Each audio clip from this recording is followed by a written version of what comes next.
In this video, I wanted to talk about the value of Taekwondo and Hapki-Do training in what is rapidly becoming a jiu-jitsu world, if you will. And some people ask me, why do I still teach Taekwondo and Hapkido? Like, why not just throw in the towel and, just admit that jiu-jitsu is the only martial art that people want to learn today? And you're just kind of fighting an uphill battle. What's the point? And the way I look at it is, Kung Fu predates Taekwondo and Hapkido. Karate predates a lot of these martial arts as well. There are all kinds of martial arts systems that have existed for hundreds of years or thousands of years. And guess what? They don't go away. They're not disappearing. The techniques are still as valid today as they were 1,000 years ago.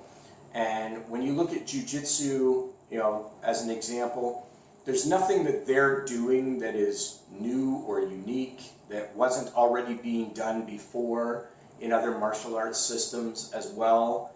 So it kind of gets on my nerves when people immediately dismiss every other martial art and they tend to just fall in love with one particular martial art and ignore everything else, or they think that everything else is inferior and they're only going to learn, for example, jiu-jitsu. The way I look at it is today jiu-jitsu is basically the flavor of the decade, if you will. This is the martial art right now that is like the flavor of the month martial art. I say decade because they usually go in decades.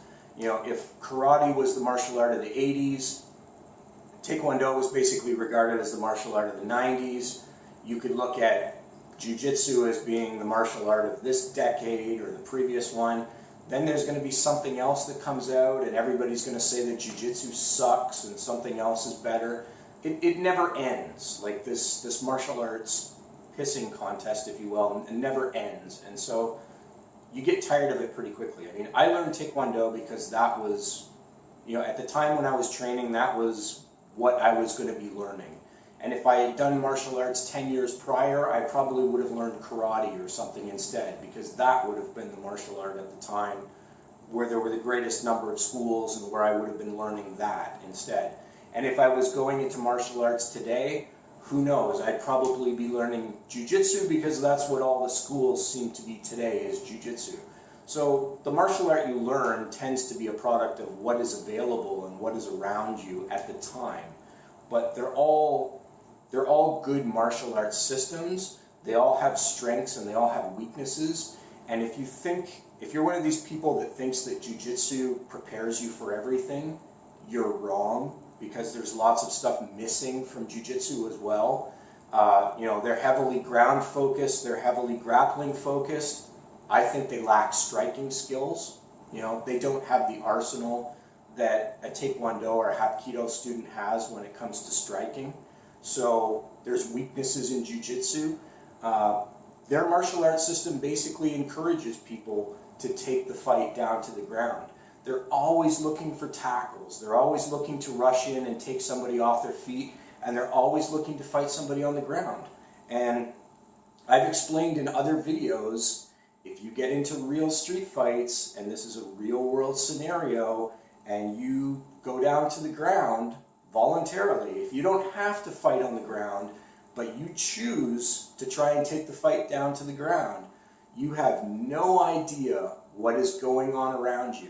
And I guarantee you, even if you take somebody down and you get on top of them and get into a position where you're in a dominant position and you're winning that fight against that person, his buddy is going to come up from behind you and take a beer bottle and just crack it over the back of your head and knock you out, because you have no situational awareness when you're down on the ground. You don't know what's going on around you. You can't see a thing when you are down on the ground and you've got a crowd of people around you.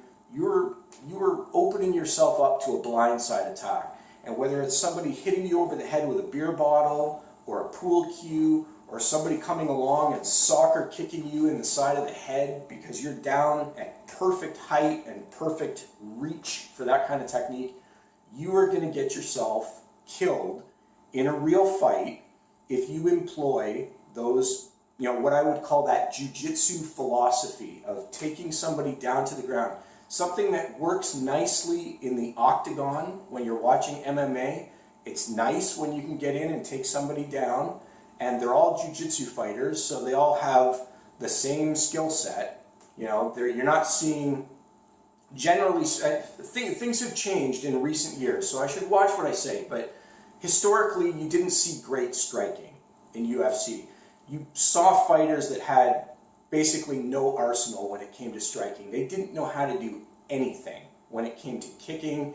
They had very limited attack. That's starting to change now. You're starting to see a greater influence from Taekwondo and Hapki-Do and Kung Fu and other arts that emphasize striking heavily. You're starting to see a more attack variety. I remember watching a fight where a guy did off the cage and did a roundhouse kick, and I'm thinking, like, that's right out of Taekwondo. That's the kind of technique that we would practice on Thursday nights when we did kicking classes. We would do off-the-wall roundhouse kick, and some people would say, what is the value of that technique? When are you ever going to use an off-the-wall roundhouse kick? And then, lo and behold, I watched somebody in a UFC fight. He jumps off the cage and knocks the guy out with a roundhouse kick. And I'm like, there you go. That's why. Because it works. There are still applications where that kind of technique has a real-world applicability. It works. And there's the proof. But if I do it in my videos, everybody says, that's BS and this is garbage, and, you're learning these Taekwondo moves and stuff that have no applicability. It's all crap. Until they finally see somebody in the UFC doing it, where they jump off the cage and knock somebody out. And now all of a sudden it's the greatest technique in the world, and it's totally valid in their mind, and it all makes sense. So you get a lot of people with a very limited view of fighting. They see only what they see in the octagon with what are basically just jiu-jitsu guys fighting against each other. They all have more or less the same skill set. They all like to fight on the ground, and they go to try to take the fight down to the ground all the time. They, in previous years, have had very limited or no striking skills whatsoever. That's starting to change as you're starting to see, like I said, influence from other martial arts starting to creep in, and you're starting to get fighters that actually are legitimate strikers that can actually punch and kick, and you're starting to see how that can nullify a lot of the ground game of a jiu-jitsu fighter, that they can't get to the takedowns when they can't get near their opponent because they're going through a storm of kicks and punches, and they're not able to get close and just run blindly in and try to go for tackles all the time. So you're starting to see that have an effect in UFC finally, after some 20 years of that sport existing. But again, real life fights are different from sport. So when you watch sport Taekwondo fighting and you see two guys that are just kicking at each other and they're not using punches, and of course they're not doing takedowns because they're not allowed to, you look at how they fight, and that's not in any way how a real fight happens. You look at UFC, and of course they're wearing gloves and they're not allowed to do wrist manipulations, and they can't do eye gouges, or they can't choke somebody like this. There's a lot of techniques that they're not allowed to do in UFC, obviously, because it would be barbaric. But you look at how UFC fights go, and, again, like, minus some striking there that a lot of the guys don't have, if you take a fight down to the ground like that, you're going to get yourself knocked out if it's a real fight. When there's other people around, other people like to jump in and get involved in the fight. So you take somebody down to the ground, you're going to be on top for about 2 seconds, you might get a chance to land one punch, and then you're going to get soccer kicked in the face and knocked out, and you're going to end up going to the hospital. You're going to end up on the losing end of that fight because you put yourself in a more vulnerable position. So a lot of those techniques, they work in an octagon, yes, they don't work in reality when you're actually out on the street. And that's why at my school I teach that there has to be a blend.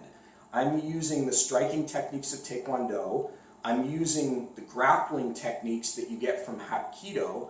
I'm putting those together because they complement each other really nicely, and they give you a total package for self-defense. And we do weapons training. We do everything. We do weapons training. We do empty hand training. We do grappling. We do submissions. We put it all together. It's not just one-dimensional. And so, you know, if you're just looking at it as you're learning one martial art only and you're going to exclude everything else, then you're always just going to be a one-dimensional fighter. You'll never be more than that.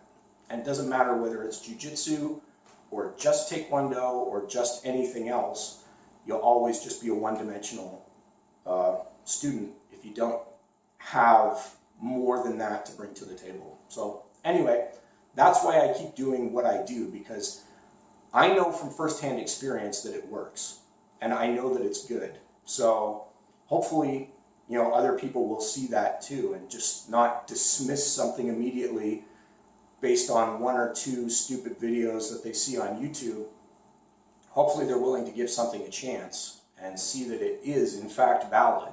You know, it has validity to it. So anyway, until next time, thanks for watching.